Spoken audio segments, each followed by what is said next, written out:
Welcome. I'm Erik Fleming, host of A Moment with Erik Fleming, the podcast of our time. I want to personally thank you for listening to the podcast. If you like what you're hearing, then I need you to do a few things. First, I need subscribers. I'm on Patreon at patreon.com/A Moment with Erik Fleming. Your subscription allows an independent podcaster like me the freedom to speak truth to power and to expand and improve the show. Second, leave a 5-star review for the podcast on the streaming service you listen to it. That will help the podcast tremendously. Third, go to the website, momenterik.com. There you can subscribe to the podcast, leave reviews and comments, listen to past episodes, and even learn a little bit about your host. Lastly, don't keep this a secret like it's your own personal guilty pleasure. Tell someone else about the podcast. Encourage others to listen to the podcast and share the podcast on your social media platforms because it is time to make this moment a movement. Thanks in advance for supporting the podcast of our time. I hope you enjoy this episode as well.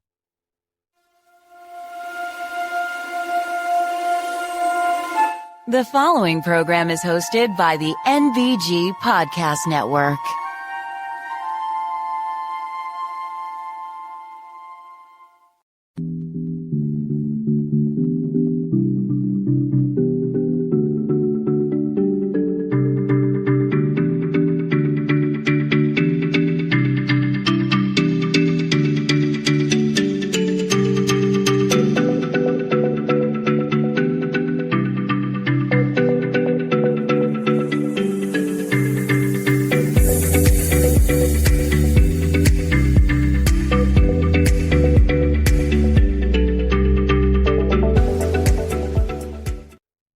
Hello, and welcome to another Moment with Erik Fleming. I am your host, Erik Fleming. And so today I have 2 Harvard professors. Yeah, we got 2 Harvard professors on the podcast. Alexandra Natapoff, who is a professor at the law school, and she has co-authored a book called America Unfinished. And then Dr. Bianca Baldridge, who is a Harvard education professor. She's at the graduate school of education. And she has written a book called Laboring in the Shadows. But her Labor in the Shadows is about Black youth workers, people who help Black children, like in after school, preschool, those folks. She's been a crusader for youth workers in and out of the classroom. So that's what our discussion is going to be about. So it is cool that we've gotten to the point now where we're getting Harvard professors. They're not the first ones, but, it's a sign of where we've come as a show, that we are getting people like that to come on. Every week I try to have the best possible guests, as far as expertise and as far as stature. Every now and then you'll get somebody that you may have read about in the newspaper or saw on the internet or saw on TV. But, I'm trying to get the best. And I always say that my guests are more intelligent than I am. And that's not self-deprecation. That's just facts. I'm not the smartest guy on the planet, nor have I ever claimed to be. At one time, I thought I was the baddest dude on the planet. And then I got reminded that I wasn't. But I just want you all as listeners to, instead of dealing with the hype and the little 15-second sound bites and all that stuff, I want you to get the meat of it. We might crack a joke or two, but I'm not going to win you over with buffoonery. Although I think humor is very, very important in this time. My style is I ask questions. I get people that can give you answers. And I hope that you are receiving this well.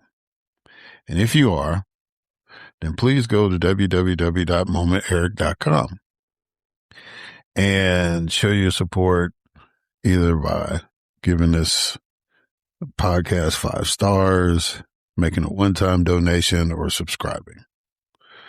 Write a review. Whatever you want to do, please go to the website, check it out, and just let the people that are the other people that are supporting the podcast that you are listening to. How about that? I just thank y'all for listening as always, but yeah, it'd be nice to see a little more support, only because we're within the 90-day window now with the elections. We got to keep things going. We got to be encouraged, right? So anyway, enough of that. Let's get on with the show. And as always, we kick it off with a moment of news with Grace G.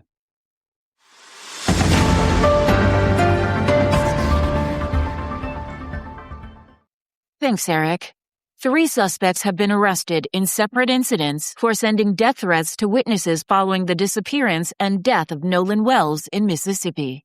U.S. Senator Mitch McConnell was released from a Kentucky rehabilitation facility to finish his recovery at home. Abdul El-Sayed won the Democratic Party nomination in the Michigan U.S. Senate primary, and he will face Republican former Congressman Mike Rogers in November. State Representative Justin Pearson won the Tennessee 9th Congressional District's Democratic primary. Donovan McKinney, a state representative, ousted U.S. Congressman Shri Tanadar in Michigan's 13th Congressional District Democratic primary. The Department of Justice dropped vandalism charges against former Olympian Davey Hearn after concluding that a flawed installation caused the Lincoln Memorial reflecting pool liner to peel. Congressman Wesley Bell successfully defended his U.S. House-Senate seat against a Democratic primary challenge from former Congresswoman Cori Bush in Missouri's 1st Congressional District. The U.S. Senate confirmed Dr. Erica Schwartz as the CDC director, making her the first African-American woman to hold the post. Reverend Adam Hamilton won Kansas's Democratic Senate primary, setting him up to face off in November against incumbent Senator Roger Marshall. Senator Rand Paul referred Dr. Anthony Fauci to the Department of Justice after a Senate committee voted along party lines to hold Fauci in contempt of Congress. A Spokane resident was arrested on arson charges for allegedly starting one of 3 Washington fires that forced mass evacuations and destroyed hundreds of buildings. A federal judge granted the Justice Department's request to dismiss convictions against members of the Oath Keepers involved in the January 6th Capitol attack. And the largest cyclosporiasis outbreak in U.S. history has claimed its first 2 fatalities in Michigan. I am Grace G, and this has been a Moment of News.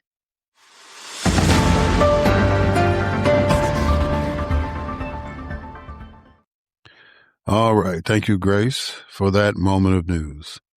Now it is time for my guest, Alexandra Natapoff.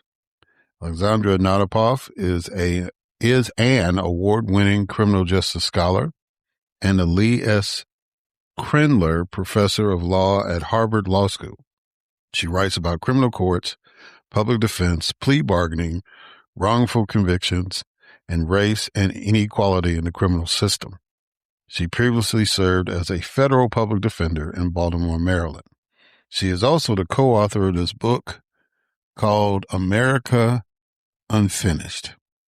And so we'll be talking a little bit about her work as a public defender and how that has shaped her career. And we're going to be talking about America Unfinished. So ladies and gentlemen, it is my distinct honor and privilege to have as a guest of this podcast, Alexandra Natapoff.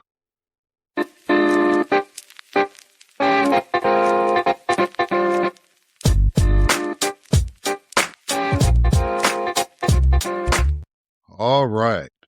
Alexandra Natapoff. How you doing? I'm doing well, thank you. Well, I'm really, really honored to have you on And I won't say it's a series, but you wrote this, you and Guy Charles wrote this incredible book. Well, let's not say you compiled like these essays, right? Yeah. Yeah. And we give you authors credit because you were the one that came up with the idea, but you compiled these essays into this book called America Unfinished. And so you and some other people will be on the show to talk about their parts in the book and all that. But I'm really, really glad to have you because you were the, I don't know, conspirator, the visionary. I don't know what term you want to use, but to come up with this concept to do this. I like conspirator. Can I have that one? Yes, ma'am. You sure can. So we're going to get into that a little bit, but I want to do my normal icebreaker, which is to throw a quote at you first. And I want you to respond to the quote. And the quote is, "The world will little note, no long remember what we say here, but it can never forget what they did here. It is for us, the living, rather to be dedicated here to the unfinished work, which they who fought here have thus far so nobly advanced." Well, thank you for that particular quote. It's actually the quote from which we stole the book title. The book is called America Unfinished because we thought it captured precisely that spirit, which is that our democracy, that our legal system, they're not finished. We don't inherit them complete from the previous generation, and we don't hand them down complete to the next generation. We are always working on them. And the quote, of course, is from Lincoln's Gettysburg Address, and he gave it in the middle of the Civil War to honor the unfinished work of building, as he put it, a government of the people, by the people, for the people. And of course, that was one of the most fraught, important, violent moments in our 250-year history of working out what do we mean by the people? Who is going to be included in that idea, in that ideal? So we took the term unfinished from Lincoln, from the Gettysburg Address, because we wanted to honor that spirit. Now, the 250th anniversary of the Declaration of Independence, it's a time to think about not only this moment in history that we are currently facing, a very fraught, a very contested, a moment of great change, but also to look back over our history and see the arc of all the things we have built. And this book is about the legal infrastructure of that experiment, of that journey. Okay. So now the next icebreaker is what we call 20 questions. So I need you to give me a number between 1 and 20. Okay. Oh, just 14. Okay. What does the idea of a better world mean to you? And what would be different in that better world? Do you mind my asking why that's 14? Just random. Oh, okay. Just random. I like to know what kind of questions I'm answering. So I'm going to answer from the perspective of my legal and scholarly expertise and the subject that I wrote about for the book. So Professor Charles, as you noted, he and I conceived of and pulled together and edited this book, 62 essays by 62 different Harvard law professors. That's what the book is. But we each also contributed an essay, and I contributed an essay about our criminal system because that is the space in which I have been working for 20 years. And the essay that I wrote. Before I became a law professor, I was a federal public defender in Baltimore.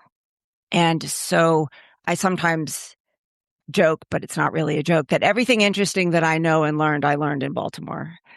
About our criminal system, but also about our democracy, about the inequality in our democracy, about the racism in our democracy.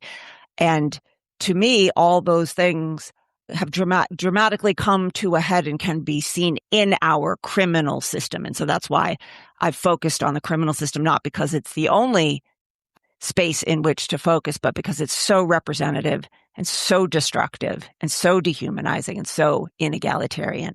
And so for me, a better world is where our laws, our democracy, our citizenship, our ability to be part of this community could meaningfully be deployed to make our criminal system in particular and our democracy more generally a more inclusive, egalitarian, humane space that we could be more proud of. And being a public defender is in many ways a depressing endeavor. You're really in the belly of the beast. People's lives are being crushed. Their families are being crushed. The neighborhoods in Baltimore are being crushed by the criminal system.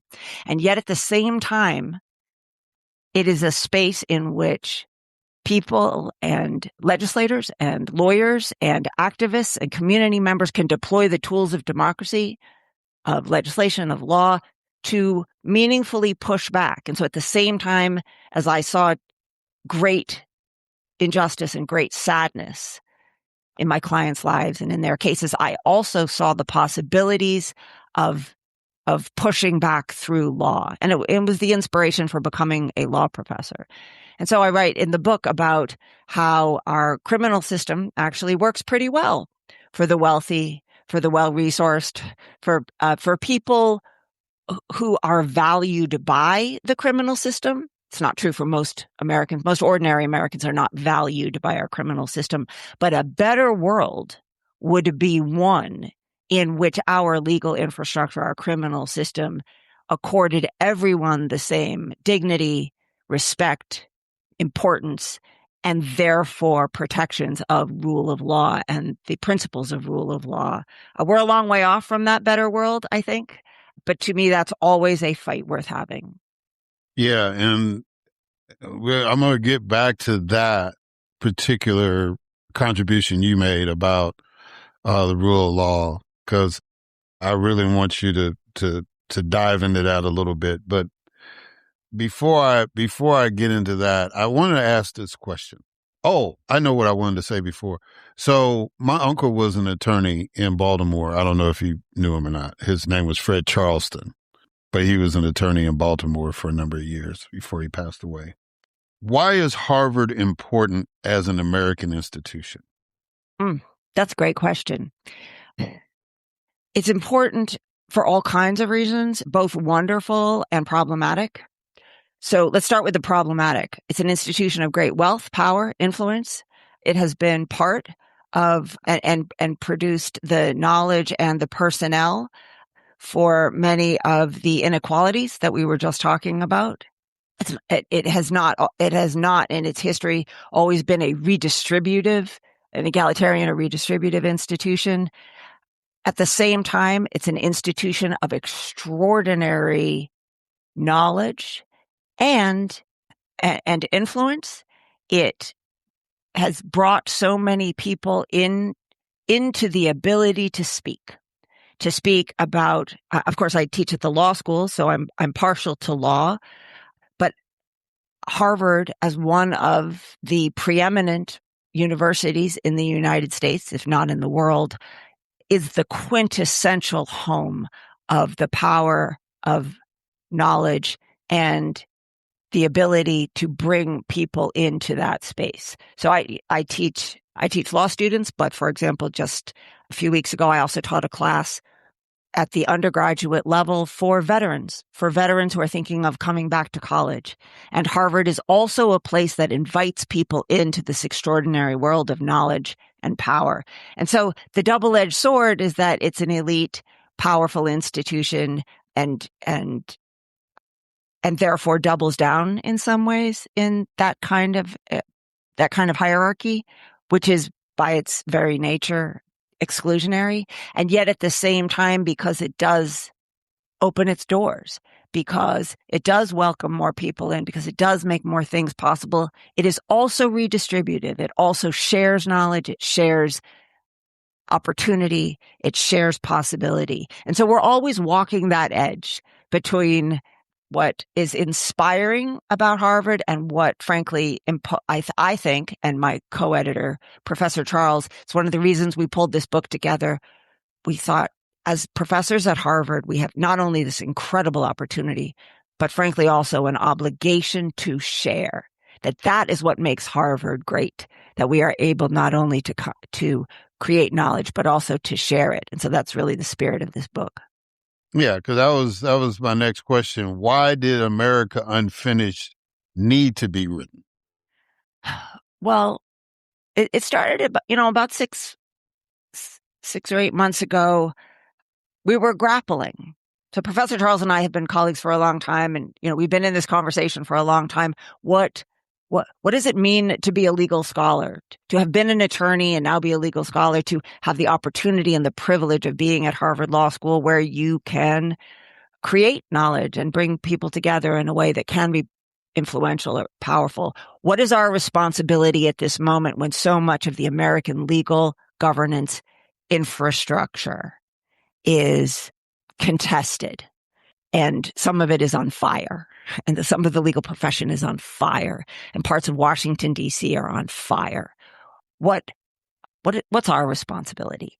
And the answer is we're supposed to do what we do, but better. We're supposed to do our scholarship, and we're supposed to do it better. We're supposed to share it more. We're supposed to step up more. We're supposed to do it with more people. And so it was that spirit that caused us to reach out to our entire faculty. And we said, we think this is a moment when we should be valuing our academic freedom and celebrating it by using it. We should recognize that it's a privilege. And so we should not just talk about having it. We should exercise it in this way. And it was really actually very inspiring. So many of our colleagues stepped up right away and said, absolutely, we think that we should be sharing our work at this moment. Does it mean that people have the answer? Of course not. But it means that we can share knowledge. And frankly, our colleagues, some of our colleagues have been working in their spaces for decades. They are the national experts. Some of them are the world experts in the things that they do. And our thought was everyone should have access to that.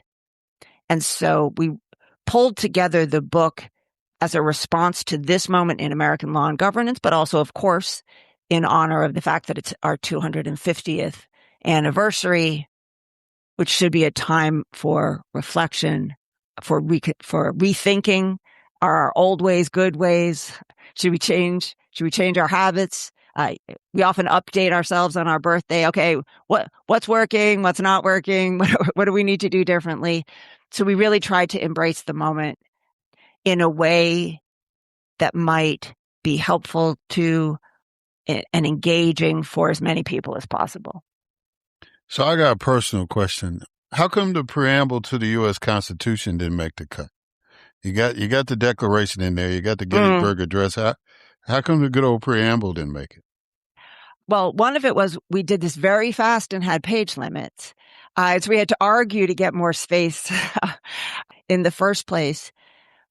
You might expect, actually, from Harvard law professors that we would only have put the law in, that the Constitution, and there are, of course, many essays about the Supreme Court, about constitutional law in all kinds of spaces. But we wanted to be more encompassing than that. And because there's a lot of law you could put in, and there's a lot of law that we have in the essays, but we thought that so first of all, the 250th, it's the birthday of the Declaration. But also we thought that the Gettysburg Address captured something about the project that the legalism of the Constitution was part of, but might not fully convey. And the spirit of the book is in part to notice, yes, of course, law is central, but law is always working with all our other institutions: law, politics, education, culture, the economy, all pieces of our democracy.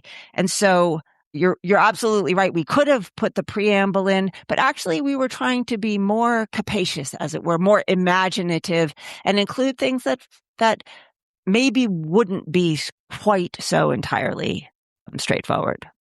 Yeah, I that was my guide, and whenever people talk to me about legislative work, I think the preamble, first of all, you take an oath to uphold the Constitution when you go in these positions.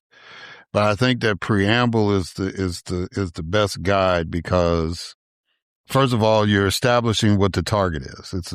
You're trying to establish a more perfect union.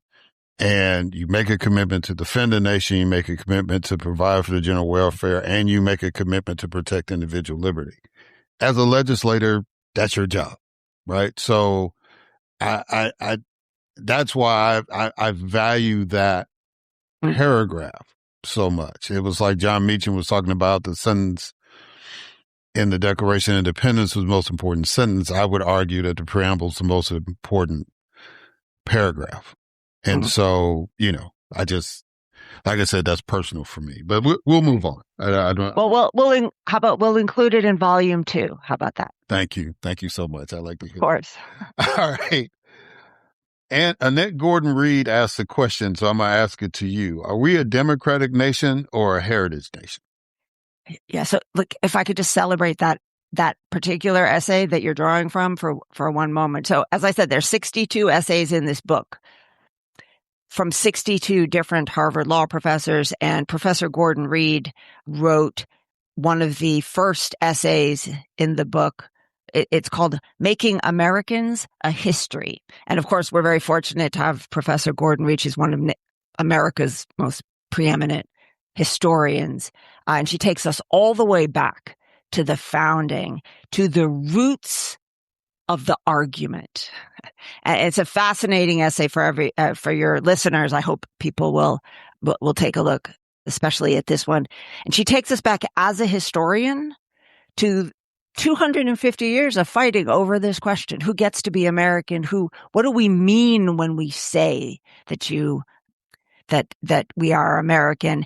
And she shows us how this has been a tension from the very beginning between the idea of tribe, if you will, blood, legacy, what you might think of as the old school model, right? That's how monarchs become monarchs. That's how nobility becomes nobility, versus the idealism of what America could become. And of course, the idealism was not realized at the founding. It took many years for the notion of we the people to expand to actually include all of the people. And we could have an argument about how well it's even done that. There are essays about, have we done it yet? Are we there yet?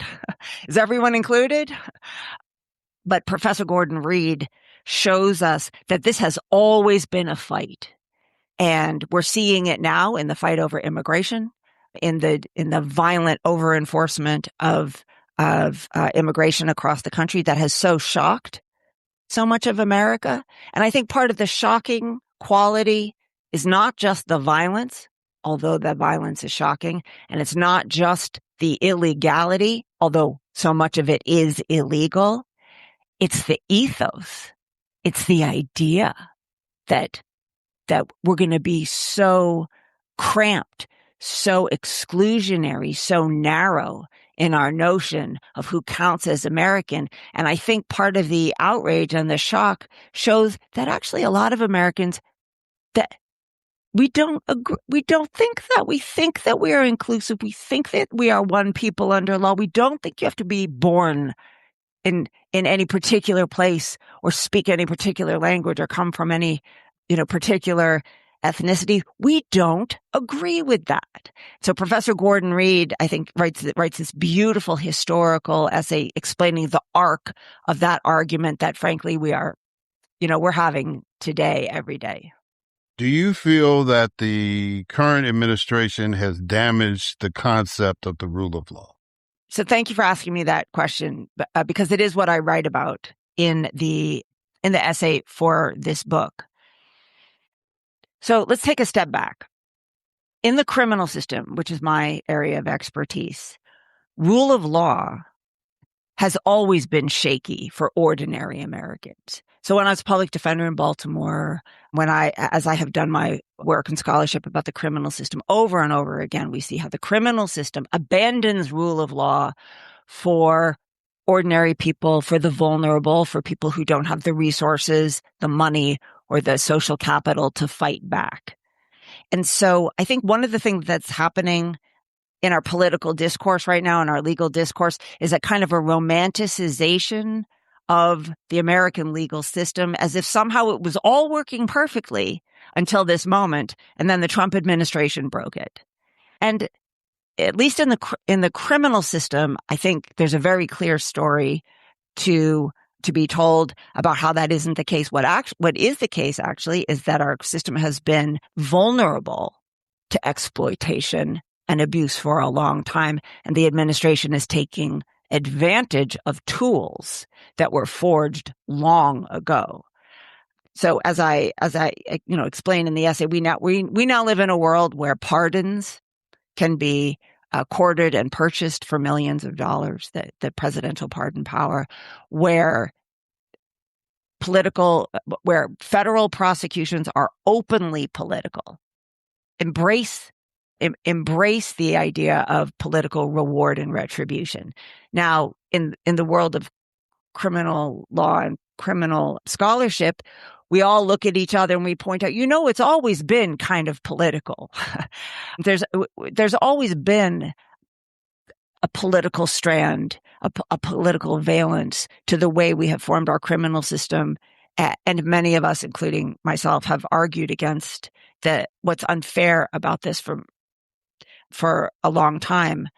But the openness, the sort of crass embrace of the idea that it's now okay, that it's okay to do this, that I think is an extreme version of what our criminal system has been, that we haven't seen before. The idea that an administration would openly embrace, as if it were okay, the politicization of the coercive power of the state. And to their credit, we have seen federal prosecutors across the country quit because they said, this is not the job I signed up for. And just to be clear, I was a federal public defender. My entire job was to fight with federal prosecutors. I was on the other side of the V. It was the United States versus my client. And I have been heartened by the wave of federal prosecutorial pushback against this open erosion of rule of law. Did I think they were doing a perfect job before? No. Did I, have I written critically about the politicization and the racialization of the criminal system? Yes. Do I think this is extreme? Absolutely. Yeah. You ended your essay in the book with this statement: rule of law in the criminal system has always been elusive for the powerless. Now the rest of us are learning what that feels like. So my question to you is, how do we end the elusiveness? You asked me a few questions ago what I thought would be a better world. And this is the answer to that question. If rule of law were truly, and let's back up for a second, because rule of law is one of those lawyerly professorial terms that I think, bears unpacking a little. What do we mean when we say something like that? We say it in law school all the time. What we mean is we have decided, indeed, the Declaration of Independence and the preamble to the Constitution, through those documents, through those commitments, we decided to run our country based on law and not on brute power. The old school, a sentence that captures this in many Supreme Court cases and the Massachusetts Constitution, in fact, is the idea that we are a government of laws and not of men. And the idea is, at the end of the day, we agree to do it by law and not the most powerful person in the room. The person with the biggest stick doesn't get to decide. The person with the most money doesn't get to decide. The king doesn't get to decide. It's not the Pope. At the end of the day, we're going to do it through law. And that puts a certain kind of constraint on power. Law enhances power, of course, but it is also a pushback, a constraint against power. And so rule of law is the promise that at the end of the day, we're going to do it by law and not just by power. And we're going to live with the outcome, even if we don't like it. And we can all think of outcomes that we don't like, but notice the radical nature of the idea that the most powerful person in the room with the biggest stick and the most money and the most troops and access to the most violence would say, okay, that's the answer. The law, the legal system has provided an answer, and I don't like it, and I'm going to live with it anyway. And there's something really profound about that move. Of course, a lot of people are comparing, this era to Bush v. Gore, when the Supreme Court handed down a decision that essentially that gave the election to President Bush and meant defeat for the candidate, then Vice President Al Gore. And many people have pointed out Al Gore did not deny the outcome. He didn't say, this is unfair, we should get rid of the Supreme Court. He said, oh, that's the law. The Supreme Court has made a decision, and I am going to abide by it. Even though, as powerful people go, he had a lot of, he had a lot of ammunition at his disposal, and he didn't use it. That's what rule of law is. And so let me take us back to Baltimore, which is my clients understood that law was not going to protect them if a Baltimore police officer decided that they didn't want to. And my clients understood that the law was not going to protect them if they lived in a neighborhood where the city council or some powerful developer or some other person with money or influence decided that they wanted that neighborhood to be one way and not another. They understood that the law was not going to be for them, which is a way of saying that rule of law had abandoned them. Whereas in wealthy communities, often, it used to be in federal court that many of those defendants, hedge fund managers and people on Wall Street and high-profile defendants, they might have been guilty as sin, but they knew the law would work for them.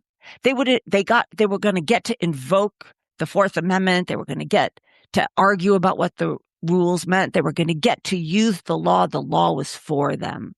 So to me, a better world is one in which everyone who is hauled before the state or has a conflict in their life would know that this edifice, this infrastructure of law that we have built over 250 years is for them. Does it mean we will get the answer we want? No, it does not. But it means we're all playing by the same set of rules. And today, I think it's shockingly and abundantly obvious that the American people, we do not all get to play by the same set of rules. Yeah. Should the Supreme Court be restrained, reformed, or remain status quo? Great hot topic question. And I'm going to direct your listeners back because we have to the collection, because we have two extraordinary essays in hot disagreement with each other in the collection. There's a lot of disagreement in this collection. If you go through each people, perhaps it's not surprising that 62 Harvard law professors cannot agree on what the problems are, what we should do, or even what the question is. And this, of course, is one of the great questions of the moment. So the two essays, and I'll just flag them for your readers if they decide to take a look. In the section on the Supreme Court, there's a dozen sections on all different kinds of subjects in the book. But this one on the Supreme Court, there's an essay by two luminous constitutional law scholars. They are national experts in this space. And their essay is called Declaring Independence from Judicial Supremacy. And they argue essentially that the authority of the Supreme Court should be dismantled, that democracy should not be in the hands of 5 unelected Harvard and Yale graduates insulated from the political process, and that judicial supremacy is being abused and it should be ended, which is essentially an argument for restructuring the Supreme Court. And then the very next essay, also by a luminous constitutional law scholar of national repute, argues in an essay called A Court of Two Crises. He argues that even with the challenges and the politicization that we are seeing at the Supreme Court, and even though that so many people have lost faith in that institution, that it is still one of our most important bulwarks for protecting rule of law. And he goes through a list of we're well aware of the ways in which the Supreme Court has helped and supported the Trump administration. And he goes through and points out examples that we might not have noticed where the court either did not rule in favor of the Trump administration, or, as he points out, sometimes more importantly, protected the lower courts. When the lower courts ruled against the administration, or when the circuit courts ruled against the administration, they let those decisions stand, which is a big part of what the Supreme Court does. They interfere, they don't interfere. And he argues that if we do what the previous essay said we should do, which is mess with the court, that we will destabilize rule of law. And when we break that institution, there will be nothing standing between the politicized branches, particularly the executive, and full-on lawless authority. And so whatever you think of the answer, these two essays, I think, really illuminate what the key questions are. I learned an enormous amount from this collection, by the way. And, I like to think of myself as a pretty well-read person. I pay attention. But I learned so much from my colleagues, and it really deepened my understanding of what the issues on the table currently are, especially in this space. Yeah. What do you want readers of America Unfinished to take away from it? Great question. There's stuff we can do. And there's changes we can make. And we've been making changes for 250 years, and there's no reason to stop now. And it's not magic. The law is not magic. We teach this to our students. Is it complicated? Yes. Is it difficult? Yes. Can everybody wield it? No. Is it magic? No. There's no ghost in the machine. It's just laws passed by legislatures, enforced by courts, and argued about by lawyers, all of which is based on our national understanding of how our democracy is supposed to work. And so my hope from these 62 different essays, each one holds up a piece of this problem to the light. What about the Supreme Court? What about Congress? What about climate change? What about AI? What about war? And these essays show that maybe a way to say it is they show how law matters and also how it can be changed, that we are not written in stone. We are not written in granite. And as I flagged a little bit earlier, there's something daunting often and sometimes scary about these questions, that so much is at stake, so many lives are at stake. But at the same time, I hope that people will walk away realizing this is not, it's not impossible. It's just hard. But you know what? 250 years ago, breaking from Britain was no small feat. It was hard. We've been doing hard stuff the whole time. The Gettysburg Address, when Lincoln said it is for us, the living, to continue this unfinished work. What could be harder than ending slavery? And we did that. So I have to say that I am a little bit of a half full person. You can tell from the way I talk. I wouldn't keep doing this if I wasn't hopeful that law could matter. And I hope that when people read these essays, the ones that resonate with them, the ones that they're worried about, the ones they're interested in, they'll walk away thinking, there are things to be done. Things in my local community, things with my local legislature. I would consider this a wild success if someone decided to run for office who maybe hadn't, thought that there was a way to intervene before, or if students just read it. It's well designed as a curriculum because there's so many different pieces of the puzzle that it addresses, that students are inspired to become engaged. I'm not saying that they should go to law school, but they might realize, I could do that. That this is not magic. This is just thinking. This is just work. So I hope that the book is engaging and inspiring to people who are concerned about all the working parts of our democracy right now. Yeah. All right. Finish this sentence. I have hope because. I have hope because people. I had hope because people, when I was in the Baltimore City Detention Center lockup with my clients, they would run out of attorney meeting spaces because it was such a terrible, infested, awful facility. Nobody should have had to have been there for a minute. So sometimes I meet with my clients in a broom closet because that was the only place we could have a private conversation. And nobody wants to meet your public defender. Just like you never want to meet your oncologist. It means that it's the worst moment, one of the worst moments of your life. And so many times my clients were thoughtful, hardworking, responsible people who were in terrible places in their lives. And we would talk about this terrible moment for them, for their families, for their children. And we would work together on their case.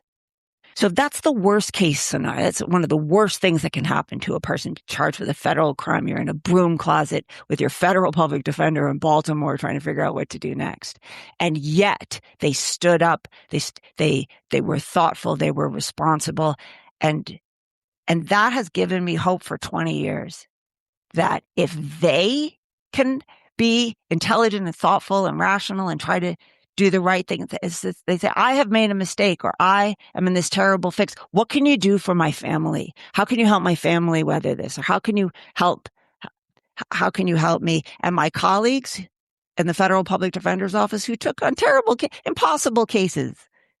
And yet they fought to the very end, every paperclip, every piece of paper, because of the commitment that we see all the time in ordinary people, even under the most terrible circumstances, to stand up and try to do the right thing for themselves, for their families, for others, through the law, through their community.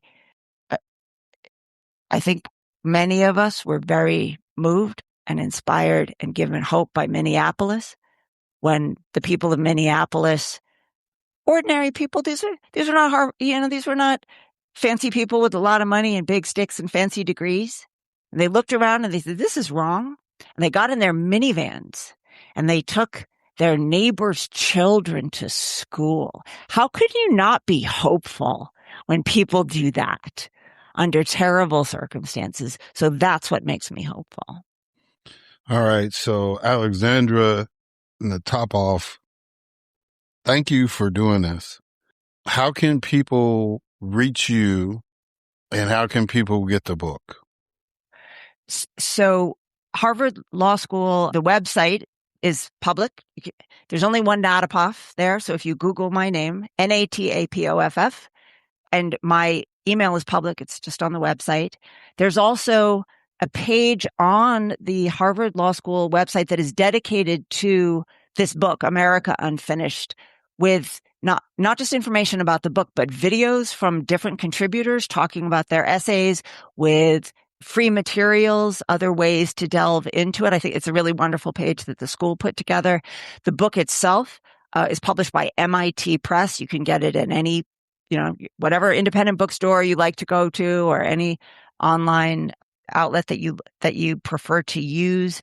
The one thing I would love to flag, last thing for your listeners, is that we are really thrilled that MIT Press has agreed that in 2027, this book will become open access, which means it'll be free for anybody who wants to read it. And we're really grateful to MIT Press for being willing to do this. They're the ones who are giving up the revenue. We are to the extent that there are any royalties, we're donating them to our local public library. So we're not receiving the money, but MIT Press is footing the bill for putting the book together. But they were willing to make this open access because it's so consistent with the spirit of the book. Everyone needs to be part of this conversation. These essays are short. They're 4 or 5 pages. Anyone can read them. There are no footnotes. We worked really hard to edit them to make them accessible. You don't have to be a lawyer. You don't have to be a law professor to read these essays. And we really wanted to make sure that this conversation was available and accessible to everyone.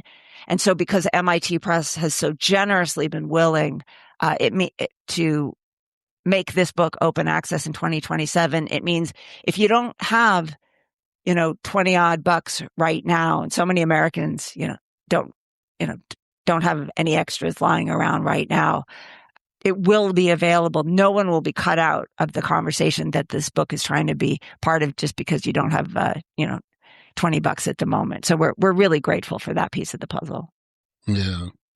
Yeah, that's a pretty cool, noble gesture, because like you said, it's not a hard read.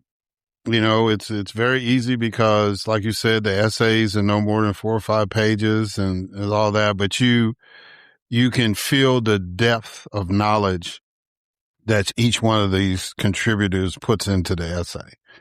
And you understand why those people were asked to write their essays. So again, I just want to thank you for doing that, you collaborating with Mr. Charles to do that, and for coming on the podcast. I think it's important for my listeners to be exposed to people, and I always tell folks that, my guests are way smarter than I am. And so it's just always a privilege for me to bring those people onto the show. But this is a seminal work that you've put together. And I'm really, really glad to hear that it'll be available to everyone, because everyone needs to read it. And I think it's an appropriate reflection. I think you had made a statement earlier that every birthday we need to have a reflection about ourselves. And I think this book is a perfect reflection of where we are as Americans. So thank you again for doing the book and for being on the show.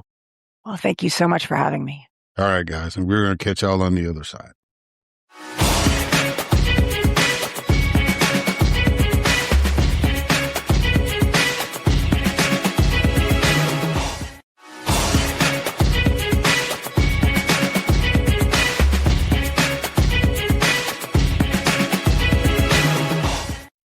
All right, we are back. So now it is time for my next guest, Dr. Bianca J. Baldridge.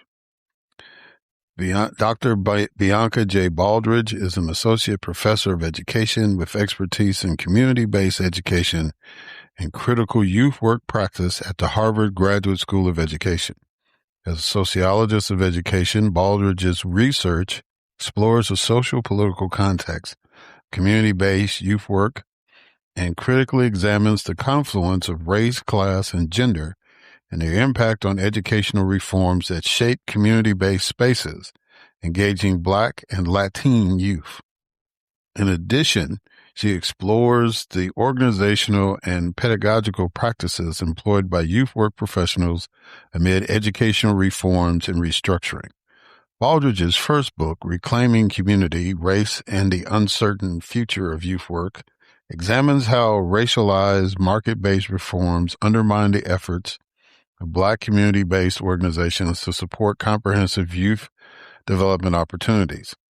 Her book received the 2019 Critics' Choice Book Award from the American Educational Studies Association. With the support of the National Academy of Education Spencer Foundation Postdoctoral Fellowship Program, Baldridge investigated how racial disparity discourse influences community-based spaces that engage Black youth in predominantly white cities that espouse a liberal and progressive ethos. Her second book, Laboring in the Shadows, Precarity and Promise in Black Youth Work, examines the pivotal role of Black youth workers in the lives of young people and the challenges they face in an unstable and often underappreciated position. Current research examines broader issues of equity facing the out-of-school time sector nationally, the precarity of the youth work profession and how Black youth workers navigate anti-Blackness, and how Black community-based youth organizations respond to city change and displacement fueled by gentrification and educational restructuring.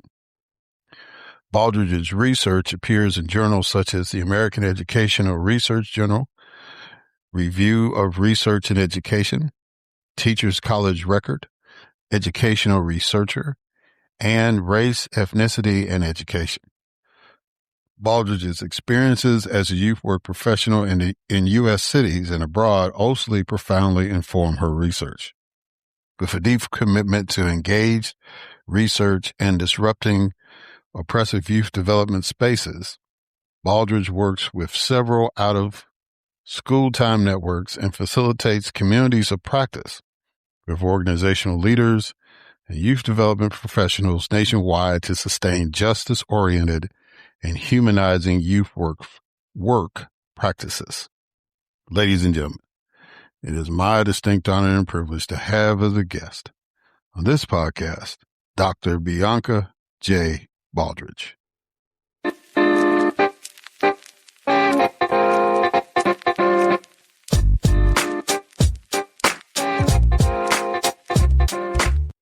All right, Dr. Bianca Baldridge. How you doing? I'm doing well. I'm doing really well. Well, I'm really glad to have you on the podcast because I came across your profile in LinkedIn and I said, oh yeah, I got to get this sister on the show. I gotta at least pick her brain a little bit, especially with education. Thanks for having me. Yes, ma'am. So you understand, there's three people that I admire the most in the world. There are social workers, veterans, and educators. Mm-hmm. And so I think, that my social worker friends say that social workers run the world. I get that. But, I think those three professions are vital for society. Yeah. I think there are other professions have their place, but I think if we're going to make it, it's going to be the social workers, the educators, and then the veterans to protect us from everybody else. So let's go ahead and get this thing started. I do a couple of icebreakers. And so the first icebreaker is a quote that I want you to respond to. And the quote is, "The freedom to study how a society built on both slavery and equality moved, however unevenly, toward broader rights is not a luxury. It is part of what makes the United States worth celebrating. Attempts to ban or sanitize honest teaching about slavery, Reconstruction, and civil rights do not defend American exceptionalism. They undermine it." Mm-hmm. Yeah. My response to that, actually, it reminds me of James Baldwin's quote about to be educated, right, in a society is to be able to question, right, America. And so, for me, it's all about, and especially working with young people live in the same world that we live in. So they have an understanding of societal harms. They may not have the language that adults might use, but they understand what's going on. And so I'm always, you got to be able to live in truth. And I think young people understand that. Yeah. Okay. All right. So now the next icebreaker is what I call 20 questions. Ooh, okay. So I need you to give me a number between 1 and 20. 13. All right. Do you think there is such a thing as unbiased news or media, and why? Unbiased news. I don't think many things are unbiased or objective, right? I think how we raise questions, how we analyze things, how we make sense of things are often filtered through how we understand ourselves and how we think about the world. But do I think that you can do a job of presenting, right, information without opinion? Sure. I think there's ways to do that, right? Journalists get trained in that. As a researcher, right, I'm trained to sort of take data, to sort of think about it in ways that are true to what the data is telling me, but that is still all very much filtered through who I am.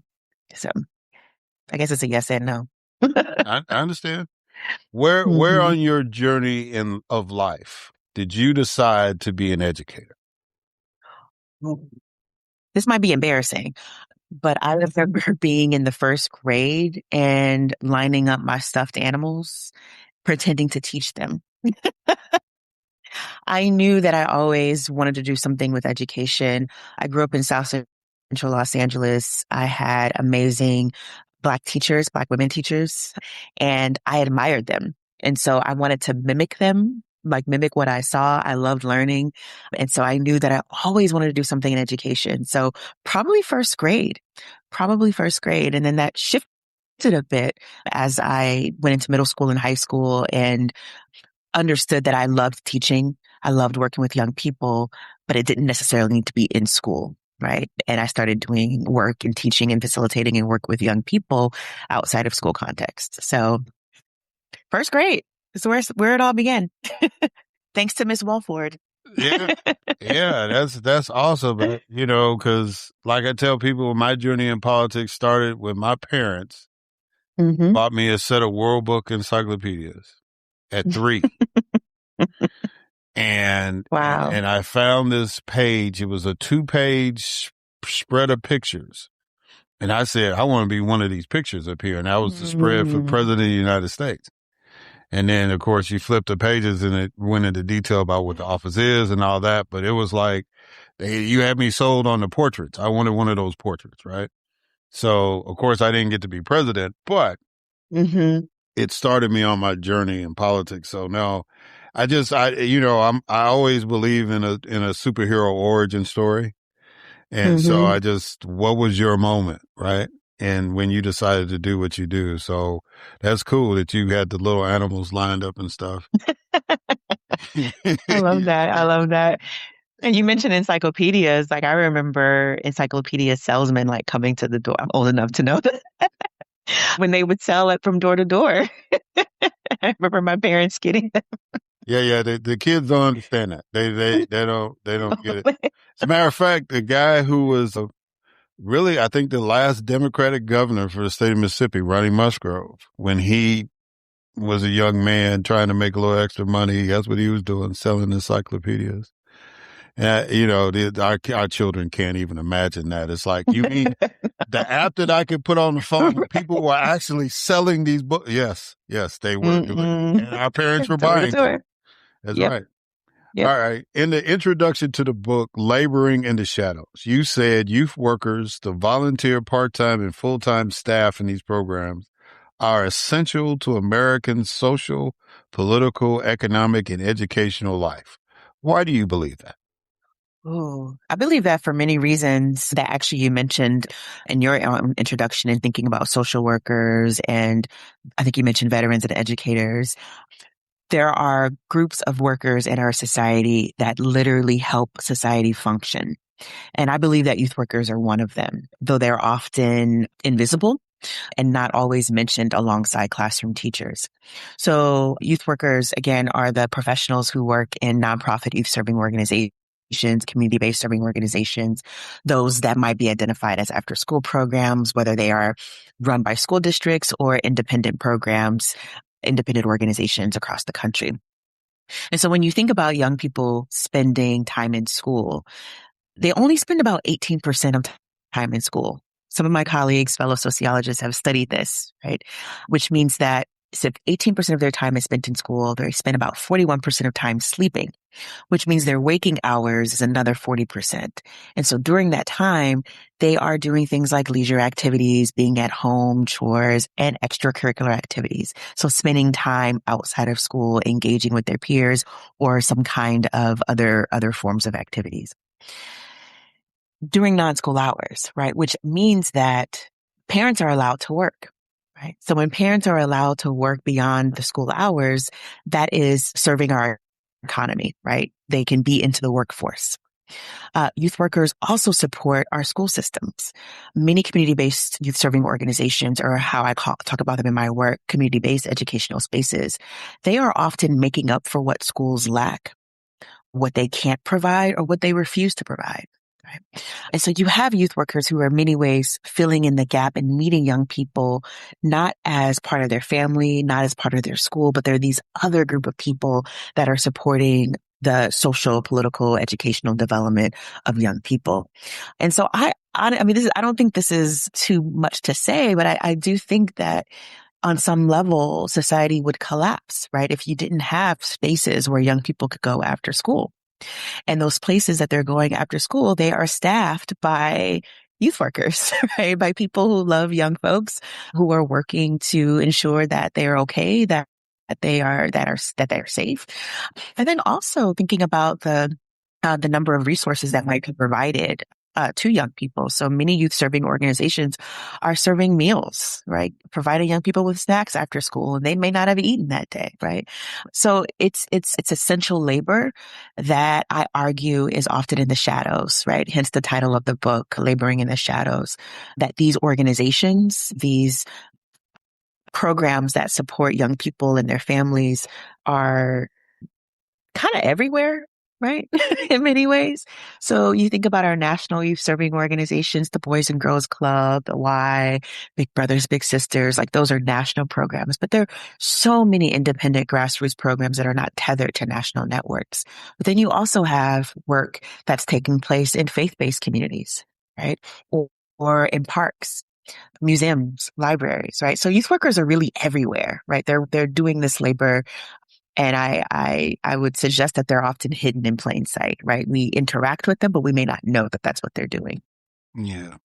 Yeah, but I don't think that's an extreme statement as far as to say that the society would collapse, because all through our history, there's always been programs to try to keep us out of trouble, right? Yeah. Boy Scouts, Yeah. right? Mm-hmm. The Little League Baseball, the police action, athletic league, all these things were set up. You mentioned Boys and Girls Clubs. Those were all things to try to keep us from getting into trouble and doing anything, that little kids or teenagers, or especially middle school kids.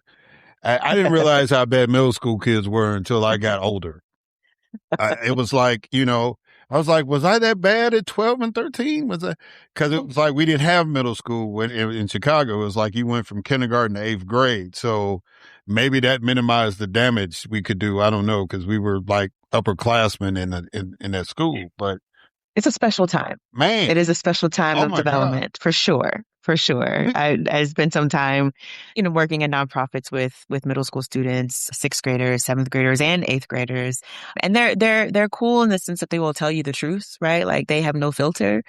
But which is part of the reason why I think youth work is really important, is because what's happening at that age, right? They're beginning to question their parents, which is why they talk back a lot, right?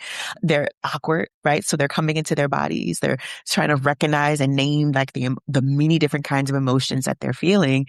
And there's often not a space for that in traditional schools. And so when I think about the nonprofit sector, right? And youth workers who are able to think about like, all right, middle school kid, right? Like you're going through this, you're going through that, you're going through this. Let's kind of think about all that together, right? And so I find that the youth workers who engage that population, they have their work cut out for them, but they also tend to enjoy it because you're meeting multiple needs of young people. And it feels like they all converge at the middle school level for sure. Let's get off the horror of middle school kids. Let's explain deficit framing versus strength-based approach. Yeah. So actually, in thinking about what you just mentioned around how and why these programs exist, right? We kind of have to think about the ways that young people, right? The category of a young person, of youth, the way that they are framed in our society.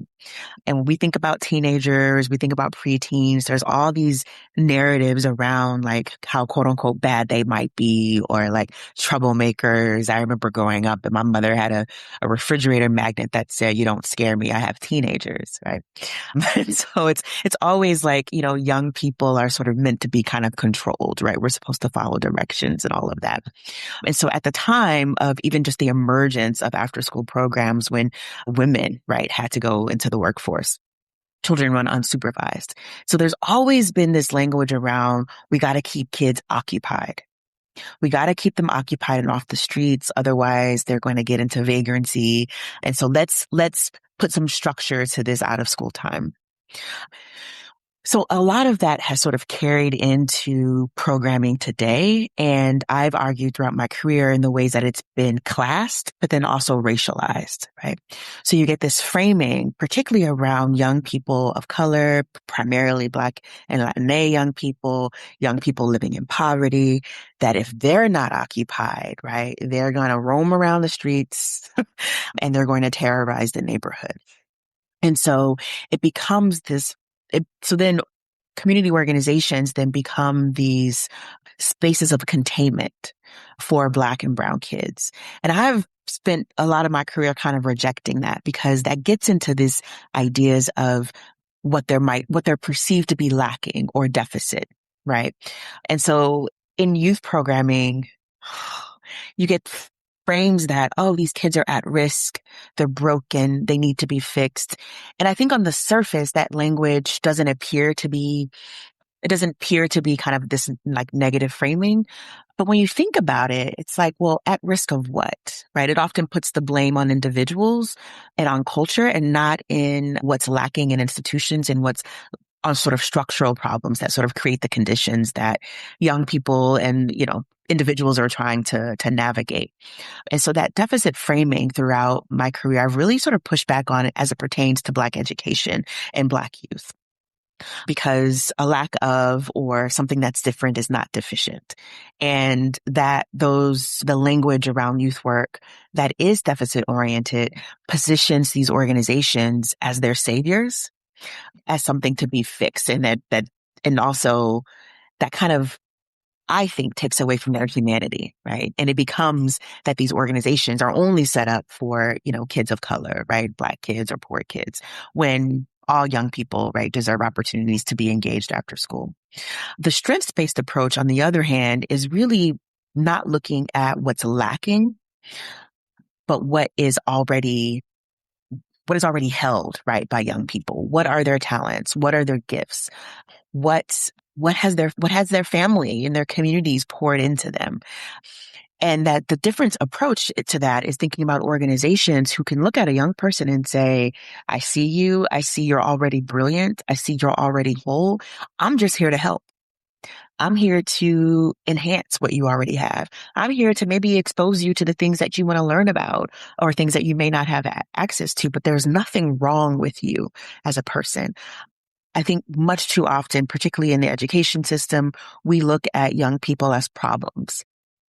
And in the youth workspace, particularly Black and Latina young people, they're looked as problems. And I don't see young people as problems, right? I see them as joy. I see them as brilliance. I see them as needing opportunities, needing to be heard. And so I think that approach, coming from a strength-based approach, is much, much better than a deficit approach. And again, I can't emphasize enough how sort of the field of youth work has come a long way in acknowledging this, right?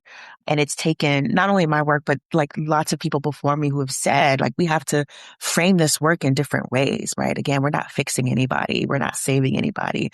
We are responding to structural conditions, right? Like, these programs exist, right, because of failures like in society, not because anything is inherently wrong or deficient about young people or their families or communities. You recently said Black communities have always found ways to educate, nurture, and prepare Black youth for the world. Give an example of this resilience. Yeah, I love that question. And I'll say that, to give a little context to my answer, what I try to do in my book, Laboring in the Shadows, is connect contemporary Black youth workers who are engaging in organizations with young people today to a longer history of communal care and resistance and survival within Black communities. And so I often point to the example of the Black Panther Party, right? And their labor and their education work with young people.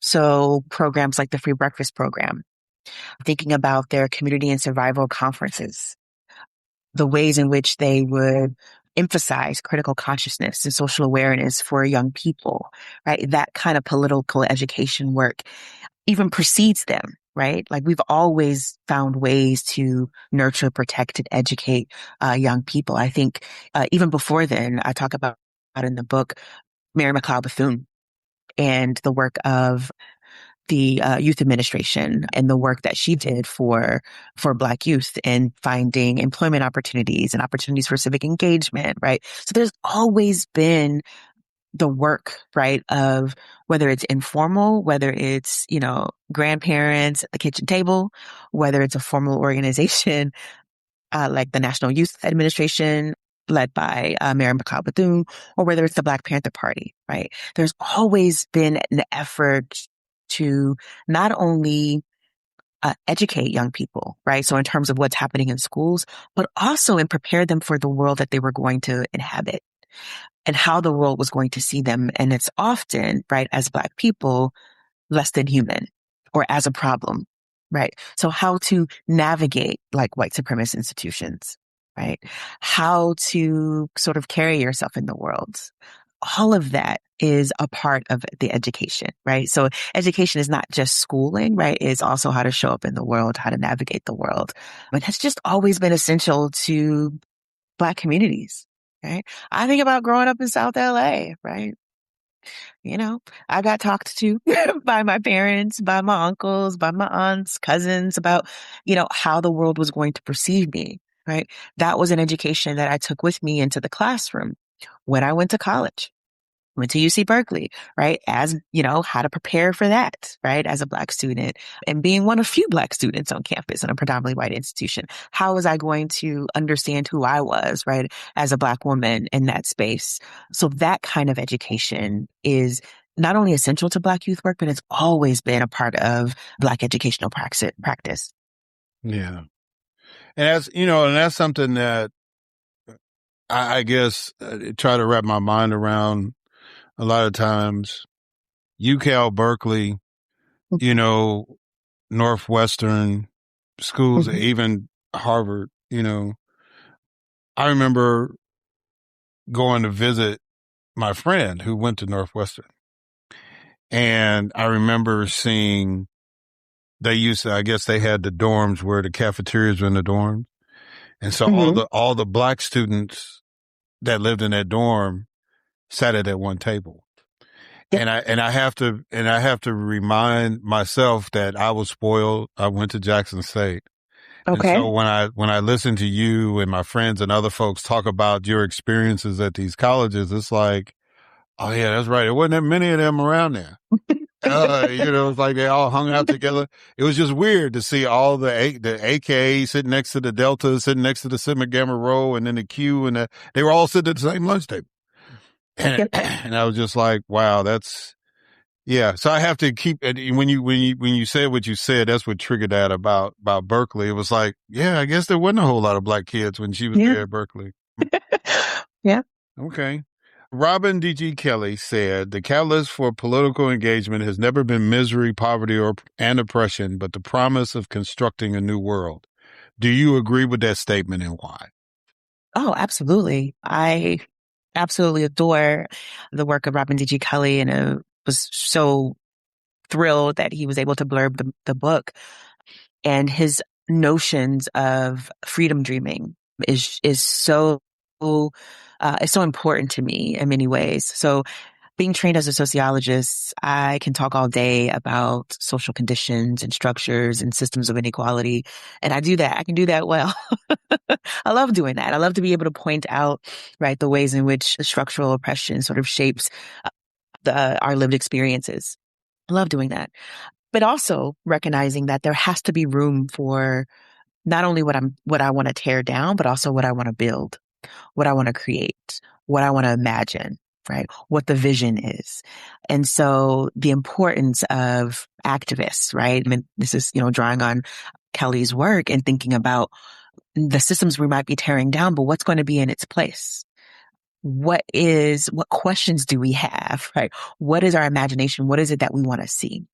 And what I think is so powerful about youth work, particularly in Black space, and I should have said this at the beginning, but I've been a youth worker since I was 15, right? So I have always worked alongside young people and it did that all the way through, my graduate program. And as a professor now, there's ways that I engage young people, youth workers and program leaders around the country. But that process of being able to imagine a future, to be able to dream, to be able to create and build is so essential, I think, and life affirming for young people. And to be able to have to create space, to create opportunities for young people to dream and to imagine beyond what they think is possible is really crucial, right? It's really, really crucial to building the world that we want to see. And so whether it's the idea of freedom dreaming, whether it's sort of sparking creativity or thinking about not only what you're going to tear down, but what you're going to build, that process is really important. And I also think it makes room for critical hope. So as I was writing the book, but doing the research for the book was collected really at various periods of crises and struggle, right? So one of the case studies in the book is a city, a Midwestern city, where 75% of Black youth live below the poverty line, right? Where there was police violence against young Black people, where there was violence on the part of white teachers, in attacking Black students. And then another period, so 2020, right? So in the onset of COVID, as well as what Robin D.G. Kelly calls Black Spring. So the uprisings against police brutality and the murders of George Floyd and Breonna Taylor. Think about Ezekiel Ford, Tony McDade, right? And the list goes on and on and on. All this was happening while I was interviewing people. And while they're witnessing sort of the loop of Black death in the media over and over and over again, they were also out protesting. They were, in Zoom school. They were, surviving and trying to sort of sustain their life, but also still hopeful for change. And I use the word critical hope, and I'm borrowing from various scholars, including Jeff Duncan Andrade, who talks about critical hope in the sense that it's not a dismissal or not that you don't acknowledge systemic oppression or white supremacist forces, but it's recognizing, right, that change can happen, right? Or that we can sort of push back, right, on inequality. So that it's a critical hope. And I think that process is just extremely important, right? To have this both and, to have this awareness of the systems and forces that sort of shape our lives and that can constrain our lives, but also to remain visionary, right? As our ancestors did. Right? Like, as our ancestors did, right? Like, the fighting and the survival, all of that, but wishing, right, for a better tomorrow for those who came behind them. Like, that's why I do what I do, right? Is I want to make this better for those who are behind me. And to do that, like, I can't lose, that critical hope. I can't lose that sense of imagination or that visioning and the ability to dream, right, of something different. Yeah. How can the American education system be reconstituted to fulfill the promise of constructing a new world? Ooh, that's a good question. And I think it's part of the reason why I work outside of the school system in many ways. And let me break that down a little bit, right? Because I do think that when we think about schooling, right, in American society and the exclusion of Black folks, right, the degradation and exclusion of Native folks and Indigenous folks, right, we have to sort of think about the education system in that way and the ways that it wasn't designed, right, for us. And so because of that, there are mechanisms and processes within school systems that continually fail, right, our kids. And in many ways, I think that's by design. That said, right, there are schools and school systems and educators who are brilliant and sort of, working and supporting young people. As a sociologist of education that studies outside of school, that studies community organizations that in many ways are a complement or a supplement to school, what I would envision, right, to really kind of make this better, right, is to think about what's happening in the out of school sector, what's happening in youth workspaces, to bring that in connection and in partnership to what's happening in schools. And that's not to say that what's happening in community-based educational spaces needs to fold into what's happening in schools, but to recognize them both, right, as separate entities, but entities that could come together to support the optimal development of young people. And I say this for a couple of reasons, just to kind of give you some concrete examples. In many schools of education, there are teacher education programs, right? When I was on the faculty at UW-Madison, I had a colleague who sent her pre-service teachers not into the classroom first for their training. She sent them to community-based youth serving organizations to work alongside youth workers to learn how to connect with young people, right? So in schools, there are often constraints and constraints and, teachers having to teach to the test and all these things, and their jobs are extremely difficult. But oftentimes there's not a sort of time, or the ways in which sometimes teachers are sort of put in this position of authority and having all the power. Whereas in youth work, not all the time, but for the most part, youth workers are able to connect with young people without some of the barriers that teachers face, right? And so it's not lost on me that many schools of education are looking to community-based youth serving organizations and youth workers for how to connect with young people, how to think about whole child development, right? That academics are important, but also social, emotional support is also important. So when I think about how we might transform the education system, I think we have to learn from all educators, right? Young people have many educators in their lives. That includes their families. That includes youth workers. That includes classroom teachers. That there are multiple spaces of learning. That's not just the school walls, right? It's what's happening in parks, what's happening on their blocks, right? What's happening in their faith-based communities. All that is important. So I really think it's important in particular for youth workers, program leaders to be in conversation, right, with classroom teachers and school administrators. I'll give you one more example. So at the beginning of COVID, I had one Twitter rant, back then. And there were all these conversations about what was going to happen in the fall, right? Because the onset of the pandemic came in March. And so there was all this panic about what was going to happen with schools. So there were these panels and all these conversations and school principals and teachers and all these people. And I'm like, this is great, but you're not doing this alone. Young people have community organizations they go to after school. Do you know where your kids are going after school? Right? So what's happening in those spaces? What can we learn? How can we partner?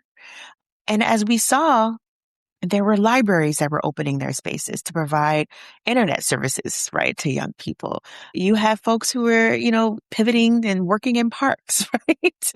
I think about San Francisco that, created these learning hubs to support the kids of essential workers, right? So you had parks and recreation coming together with libraries, coming together with nonprofit youth serving organizations to make sure that young people could learn, right?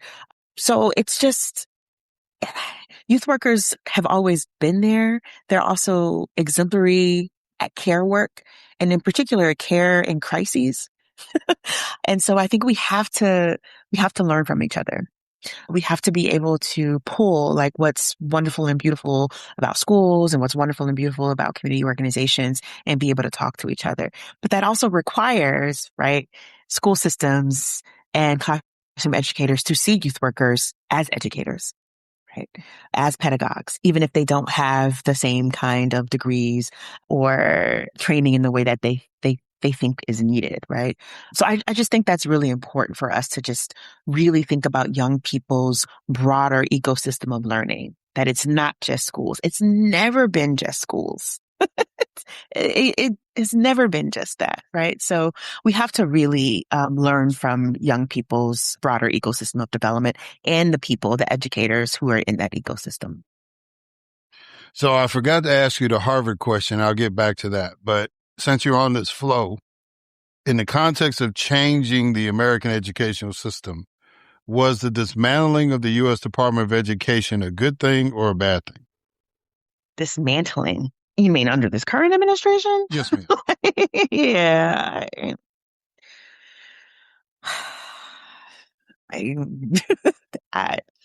There's so much to say.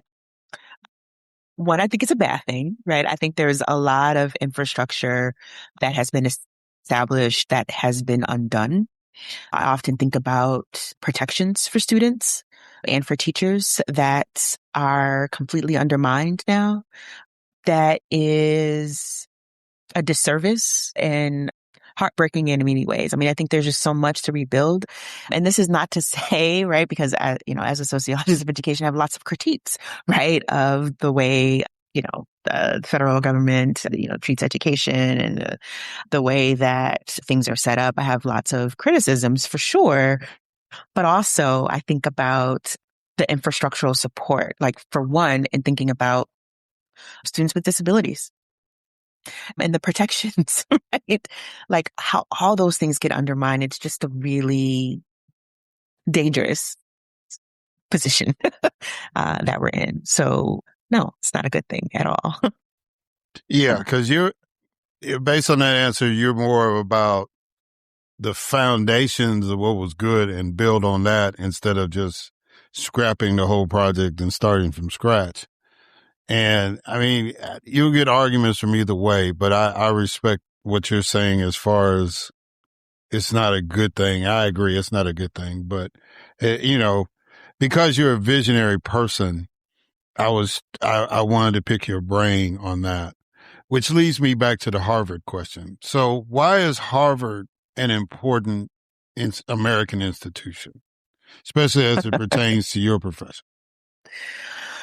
Oh, that's an interesting question. I mean, I think so. I've been at Harvard I think I just finished my 4th year there. As I mentioned, I was on the faculty at UW-Madison before that for a while, for several years.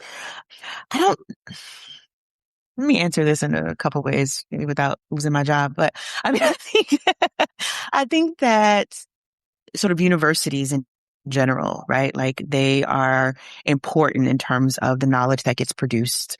And I think that's absolutely important and critical. And I've been working in universities for a very, very long time for that reason, right? The knowledge production, the learning and all of that. I mean, I think that Harvard as being one of the, being considered one of the best institutions in the country and in the world, that's not lost on me. And I will also say, I think there are many universities throughout the country where there are brilliant minds, brilliant thinkers, brilliant scholars who are pushing forward new knowledge that help us, right, as a society, not only solve complex problems in ways that are creative and, so I think all universities not all universities, but many universities can get that credit. What I do think is special about Harvard, and I'll just kind of brag on where I'm situated, which is the School of Education, is that you do get various approaches to solving complex educational problems, which are deep social and political problems as well. And this is something that I often say to my students, right? And it's, going back to your question about the Department of Education, we have created a mess, like complicated, complex, interconnected, systemic problems as it relates to education in America. And so I don't believe in like one thing, like a silver bullet, like one solution fixing multiple, like complex social problems, right? And so what I appreciate about Harvard, in particular the Graduate School of Education, is that I have colleagues who are working in many different dimensions of education. So whether it's policy, whether it's, thinking about storytelling and the power of storytelling to create change, or, there's so many different avenues and ways in which people are tackling, right, educational and social problems. And so that's important to me. And I think whether it's a Harvard question or a university question, I think it's in general the ways that scholarship can influence social change. And then being in an education school and being a sociologist that is, I always say that I, have a foot in the community. And that's exactly where I want to be. Like I never want to abandon what got me to where I am. And for me, that's community, that's young people, that's youth workers.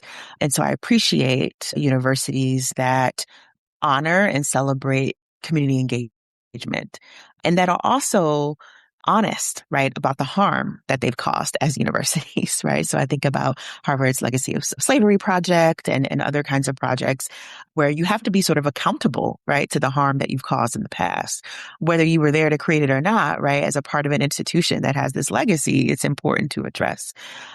So I appreciate that as well. But I would say my overall answer is universities in general, including Harvard, bring together really, really brilliant minds that hopefully understand and that like not one idea, not one theory, not one method, right, is going to solve the complexity of the problems that we have in this country. Yeah.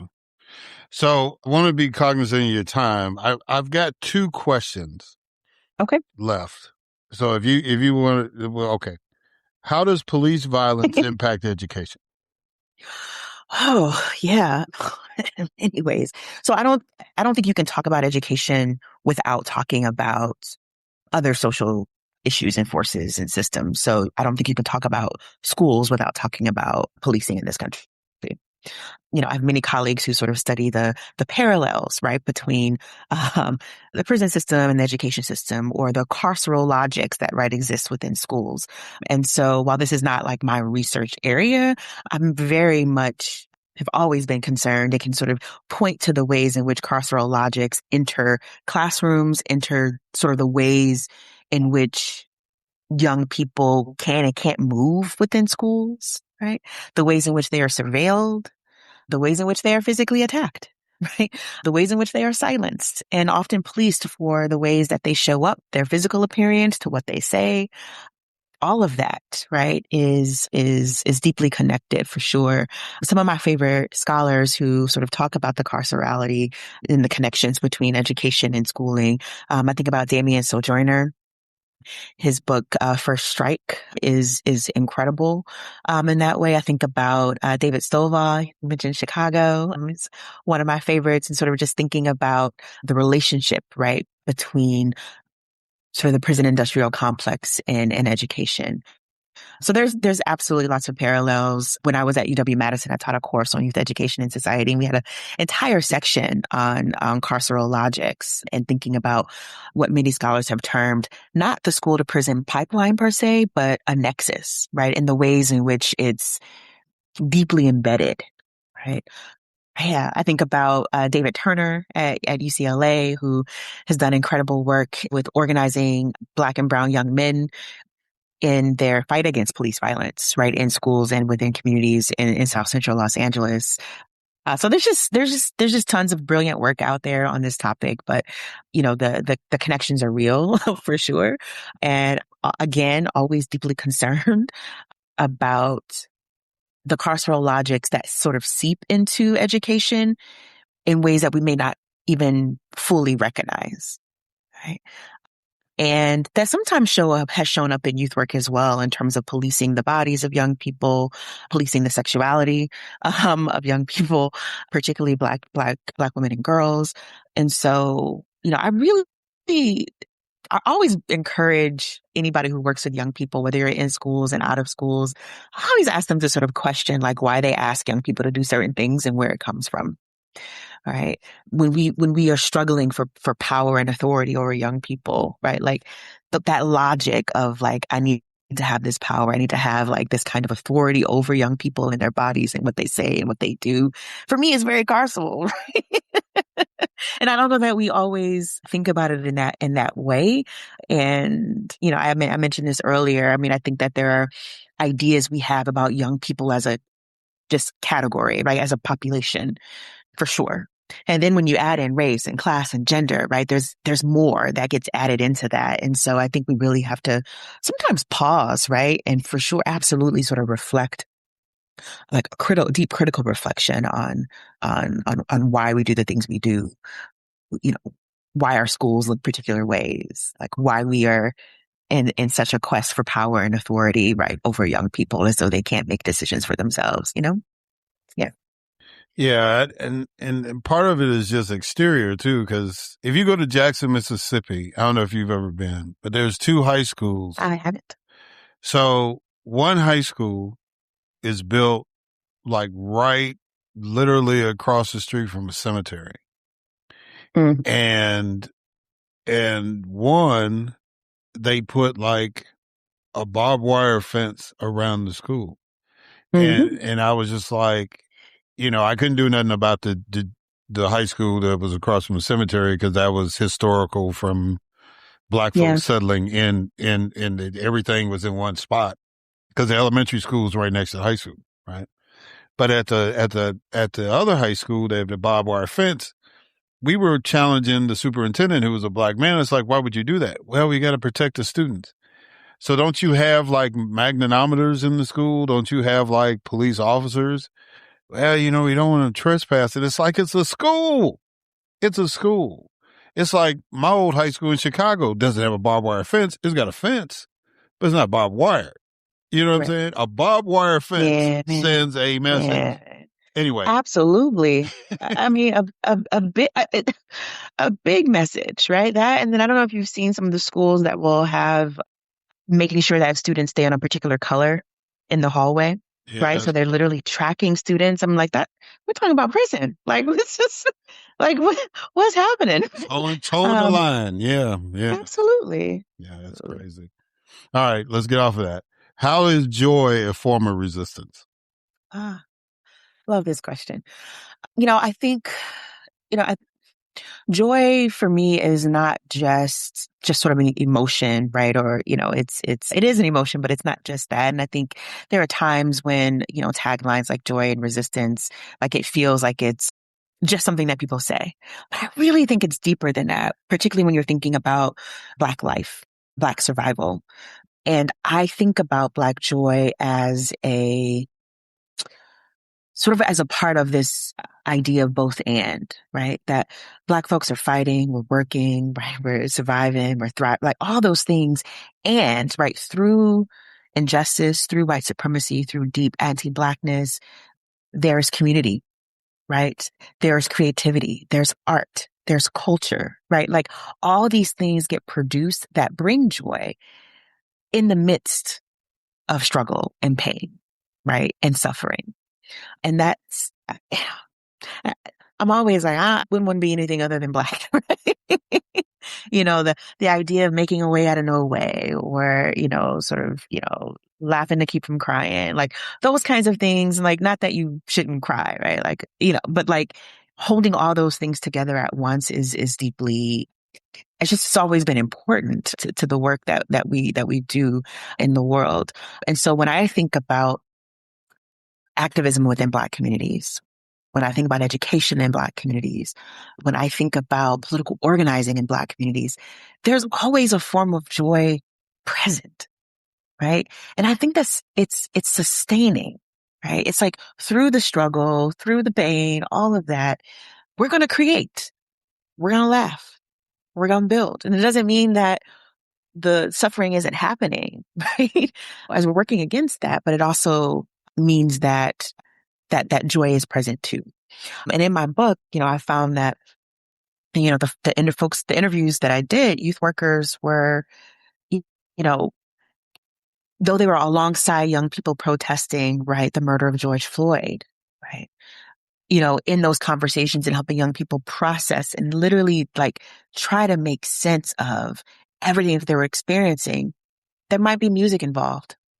There might be food involved. There might be, other forms of connection and joy and laughter and fellowship that is sustaining, right? And that is allowing young people and youth workers to get through the day, right? To get through the week, to get through the month, right? That's just so important. So I see it as a life force. I see it as sustaining. I see it as respite, right? From the everyday of every day. And the sort of desire to keep going, right? That there's joy present, right? Amid the pain and suffering that might happen. I'm thinking about like Frankie Beverly and Mays, like the joy and pain, right? Like sunshine and rain, right? Like it really goes together in many ways. And even as a Black academic, like that, the joy sort of also keeps me from going into the depths of despair. And I find that it can be really easy to do that, like given all that we're faced with. Yeah, it prevents me from going to the depths of despair as well. So yeah, I'll just end there. Okay. Yeah. All right. So finish this sentence. I have hope because. Because my elders had hope for me. Okay. All right. So Dr. Bianca Baldridge, how can people reach out to you? How can people get this book, Laboring in the Shadows, or any other book that you have written? Yeah. How can they do that? Yep. So I have two books. My first book, Reclaiming Community. My second book is Laboring in the Shadows. You can get that anywhere you buy books online. So they're both from Stanford University Press. So you go to Stanford University Press. You can go to Bookshop and support your, favorite local bookstore. Amazon, Barnes and Noble online as well. To stay in touch with me, I'm Bianca Jontae, Bianca Jontae on all social media. Well, Dr. Bianca J. Baldridge, thank you for doing this. Thank you for the work that you're doing. I was teasing you about the obsession with youth workers, but it's really cool that there's somebody that really has a passion for people that have a passion, right? And I really commend you for being that scholarly voice for those folks doing that kind of work. And I just really am humbled that you took the time out in the middle of your conference to do this podcast. I greatly appreciate it. So thank you so much. Thank you for having me. I really appreciate it. Yeah. Dakota Irby speaks so highly of you. So he was on your podcast maybe last year. Yeah.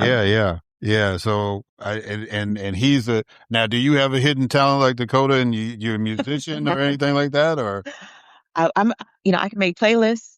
I had a very short stint DJing, but I absolutely love music. So I collect vinyl. Yeah, jazz, funk, soul. Okay. That's kind of what I love. So, but I don't have any talent like Dakota. I got you. Well, I don't know now if you were DJing now. I don't know this. DJing now is not the same as DJing when I was in high school. Yeah. Right. Short stints. Very short. I feel.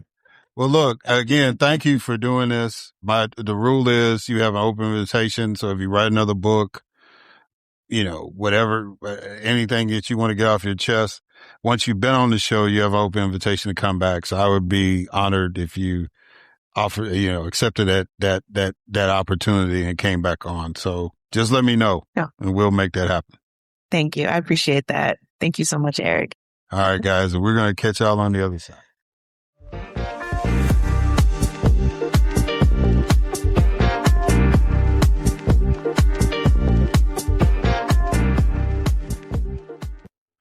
All right. And we are back. And so I want to thank Alexandra Natapoff and Dr. Bianca J. Baldridge for coming on the podcast. Incredible interviews. Enjoyed the conversations. Very, very relaxed. I mean, I try to tell people that I'm not in this gotcha game. I invite people on to give their opinions.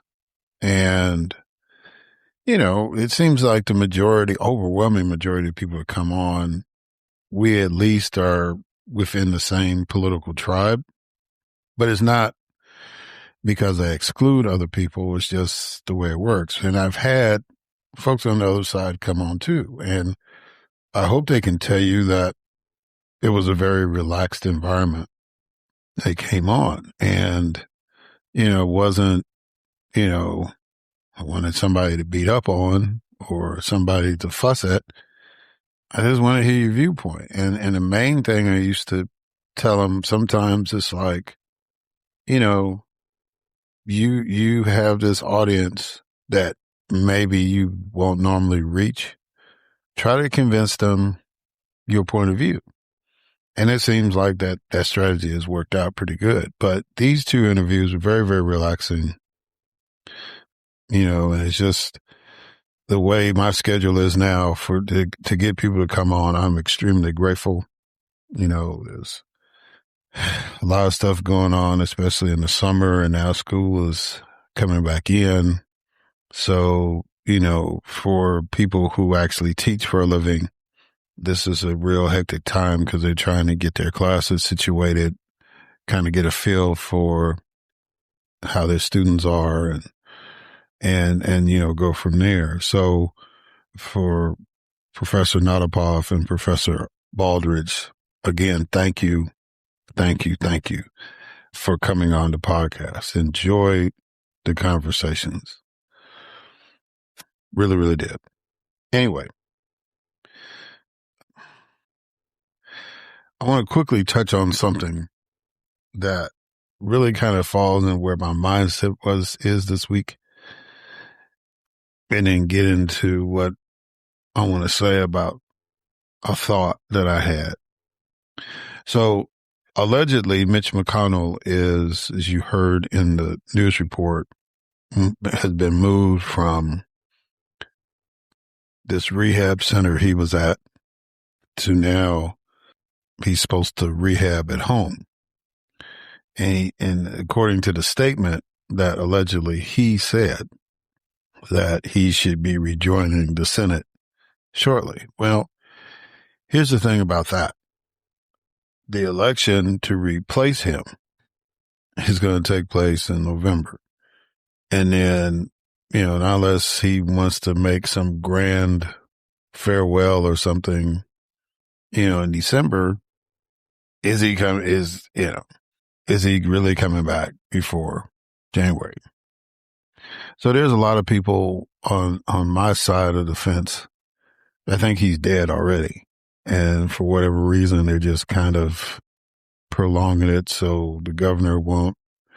We've gone past the deadline for him to appoint somebody. So now, they just, if they do decide they're going to announce to the world that he has passed away, then it'll be some kind of special election. At this particular point, if you have a special election, I mean, by the time you count the votes for that one, campaign, count the votes, and then if it's a runoff, the person that replaces him will literally be a senator for like 30 days or less. So, I like the way Governor Andy Beshear has handled it. Some people were like saying, well, he needs to demand this and it. Andy Beshear said, look, I would think that since I'm the governor of the state, the least that Senator McConnell could do is that if he's talking to everybody else, it'd be sure nice if he talked to me. And, I would go even further and say maybe he needs to let the president know that he's still alive too. So, but then Governor Beshear turned around and said, if he doesn't and he stays away from the Capitol, then that helps my folks in Washington. And it helps the Democrats because, we only need a couple of senators to go our way that's Republican instead of, instead of 4, now we only need 3. So if he doesn't want to call me, fine. But I would think since I'm the governor and he's the U.S. senator and it's his health that is denying us representation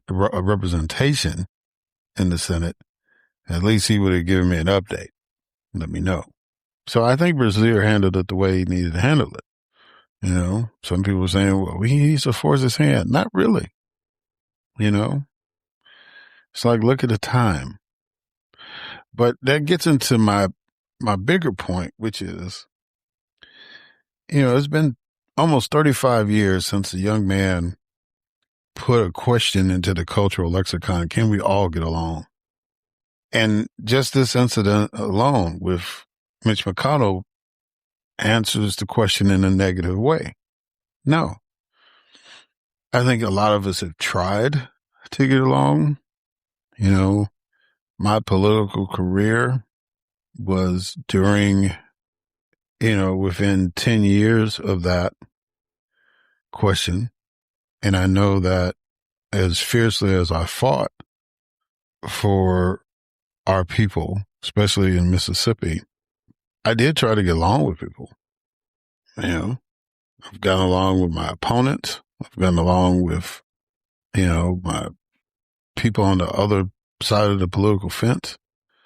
I tried, and I didn't want to grow up to be this old bitter man, like I always refer to the Clint Eastwood's character in Gran Torino, right?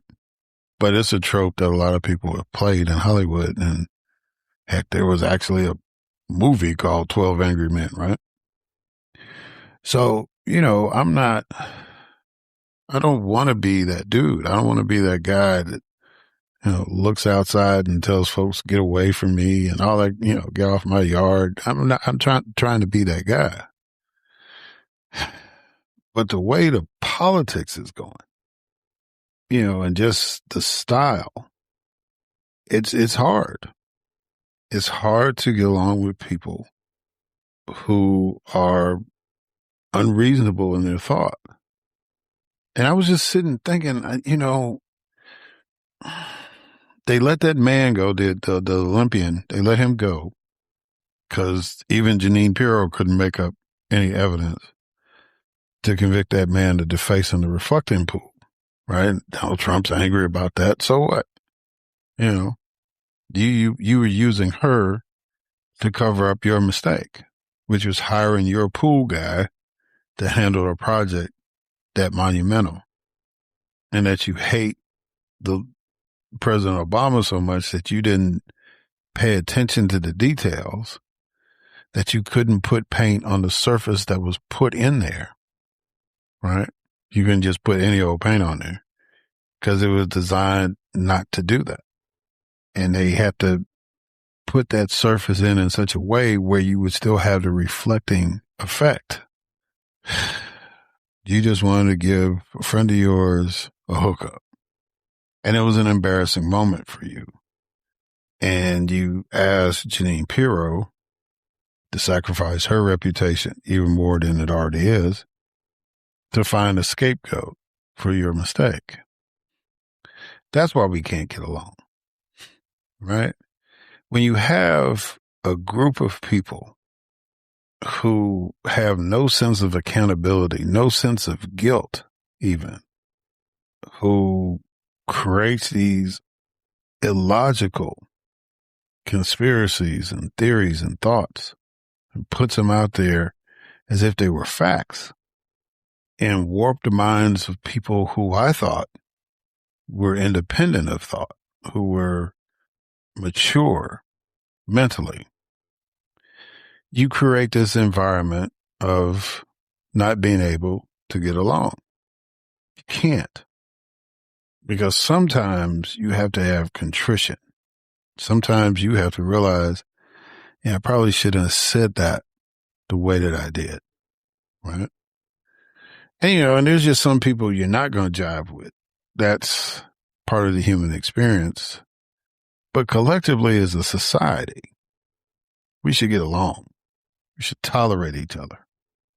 But if your political strategy is to divide and conquer all the time, then you're creating an environment where we can't get along.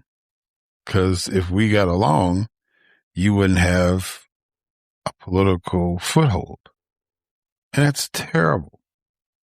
It's a terrible way to build an organization based off of chaos and confusion, right? And the crazy thing is they all profess to be Christian. And the Bible tells us that God is not a God of chaos and confusion. That domain belongs to the devil, Satan.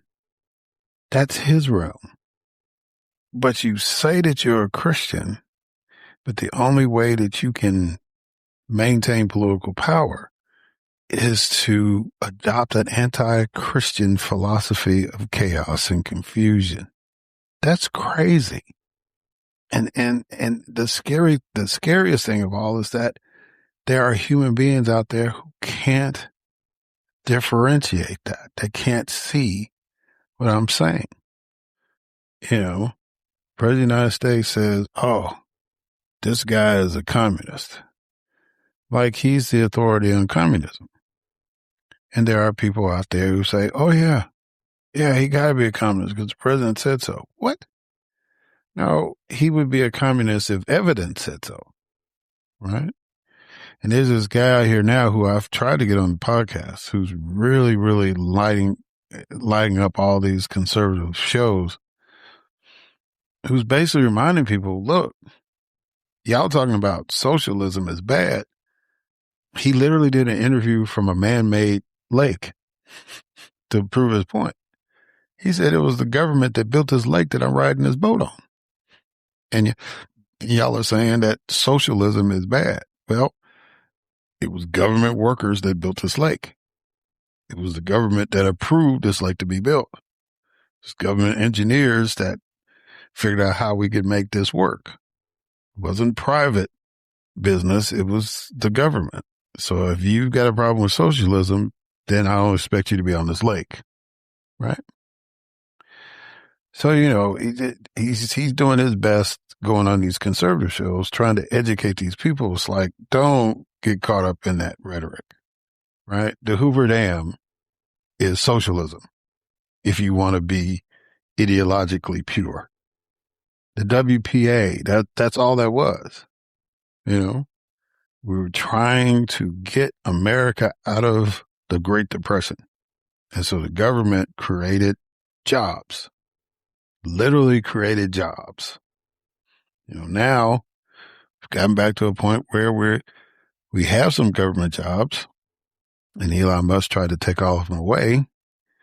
But we have government jobs, but no, we expect you all in the private sector to handle, now that the depression's been over for almost 100 years, we kind of expected y'all to keep the ball rolling and create these jobs, keep the economy going. That's what y'all want.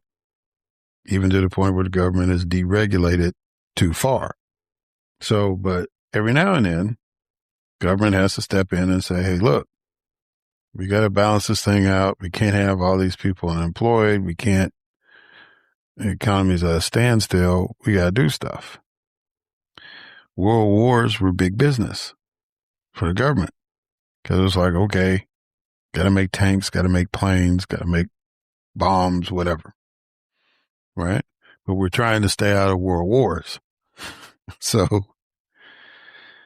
but when we were doing that, that was socialism to a degree. So, but because people are not educated the way that they should be,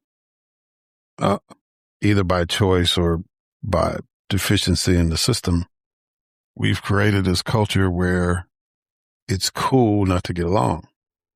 And it's been simmering throughout time, but it's not what we're supposed to be about, right? I heard somebody say, and I think I may have mentioned it before, somebody said that the Confederates lost the Civil War, but they won the social war, right? And my position on that thought is I haven't surrendered yet. And there's millions of us who have not surrendered yet. So they ain't won. You can still fight them. They ain't won. They may have the upper hand, but they haven't won. And so I even challenge somebody to say, well, if you're saying that my position is the dawn of communism, then I can make the argument that your position is the continuation of the Confederacy. In the concept of American history, which one was worse? Because when we had to fight communism, we had to leave. We had to fight the Confederacy. It was in our own backyard. So which one is worse? Which one is more of a threat? The Confederacy or communism? And if we really want to be honest, it was the communists that lined up with the North in their sense of theory and thought to defeat the Confederacy in the Civil War. Now, granted, it hadn't been fully thought out and all that stuff, but you get what I'm saying.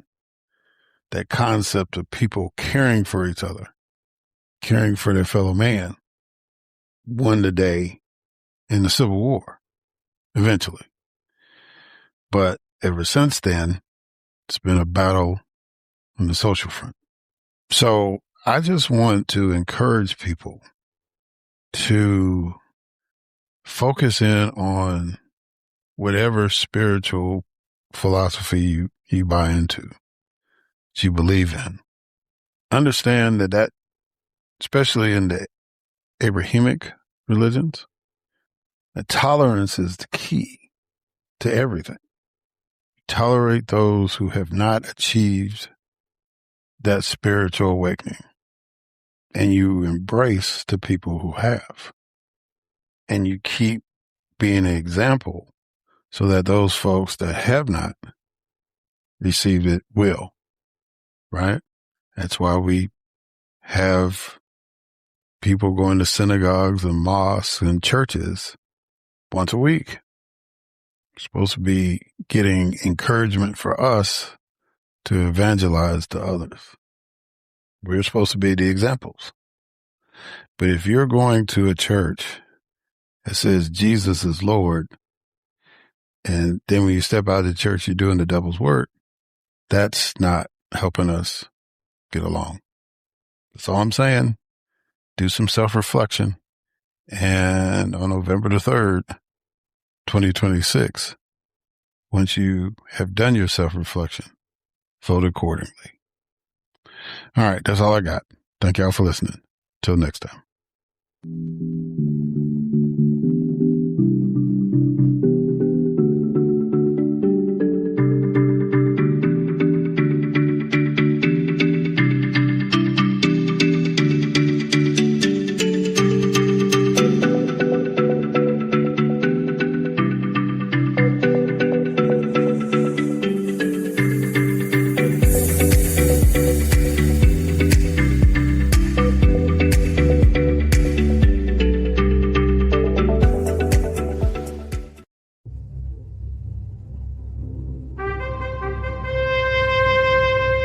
NBG Podcast Network.